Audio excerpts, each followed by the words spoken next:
Bonjour à tous et bienvenue sur la chaîne Le Parrain.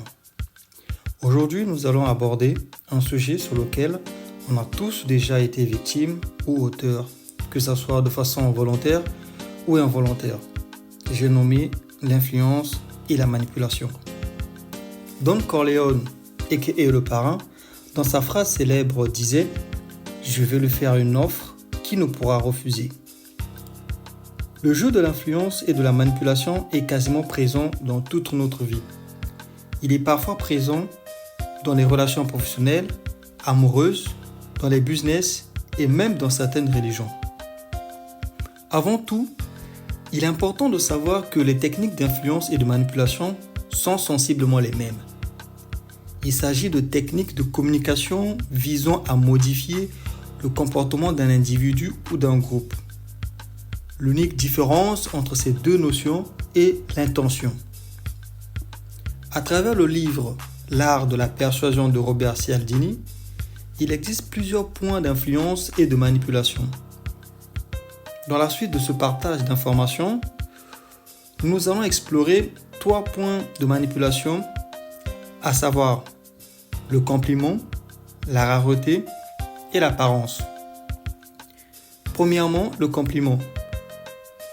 En fait, le compliment en lui-même n'est pas vraiment un acte de manipulation, mais l'intention de ce dernier est très souvent suivie d'une demande de faveur.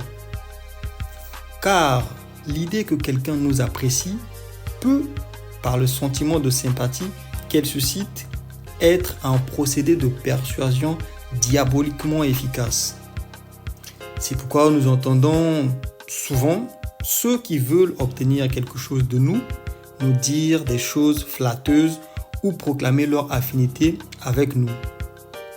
D'ailleurs, l'histoire du corbeau et le renard en est une belle illustration de la manipulation à travers les compliments.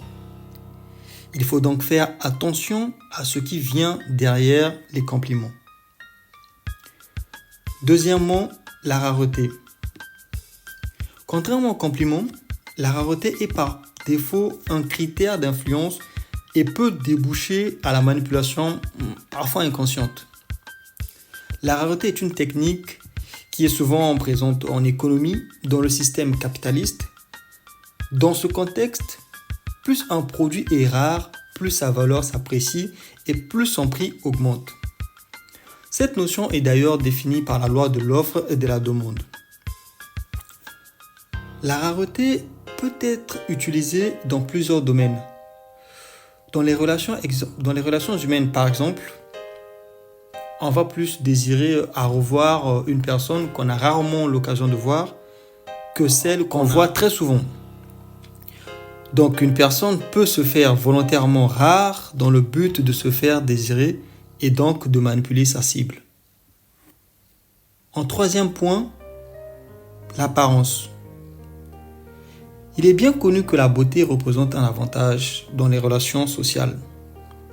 Les recherches montrent que nous attribuons automatiquement aux individus au physique harmonieux des qualités telles que le talent, la bonté, l'honnêteté et l'intelligence.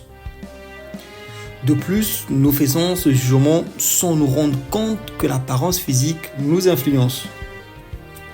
Et d'ailleurs, il me semble qu'en matière d'apparence, la versatilité de croyance peut entraîner un jugement biaisé. Car si d'une part, on dit que l'habit ne fait pas le moine, et bien d'autre part, on dit qu'on reconnaît un moine par son habit. Mais que se passe-t-il si l'apparence physique n'entre pas en jeu? Car la plupart des gens ne sont ni beaux ni laids. Y a-t-il d'autres facteurs qui peuvent produire de la sympathie?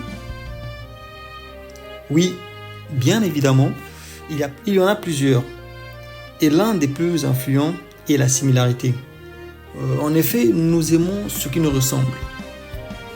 Ce fait semble rester vrai que la ressemblance réside dans les opinions, dans la personnalité, le milieu ou le mode de vie. Par conséquent, ceux qui veulent qu'on les aime pour manipuler plus facilement leur cible peuvent atteindre cet objectif en paraissant semblables à elle. En résumé, nous pouvons dire qu'il faut faire attention à ce qui vient après les compliments. Faire attention aux gens qui disparaissent et qui reviennent de vos discussions du jour au lendemain. Il faudrait également se méfier des apparences car elles sont souvent trompeuses. Nous arrivons donc à la fin de notre vidéo dans laquelle nous avons évoqué les 3 points de la manipulation, à savoir le compliment, la rareté et l'apparence, et vidéo dans laquelle nous avons essayé d'aborder les éléments ou les moyens de pouvoir s'en prévenir de ces éléments de manipulation. Merci pour votre écoute et sentez-vous libre de nous laisser en commentaire ce que vous en pensez. À très bientôt pour une prochaine vidéo.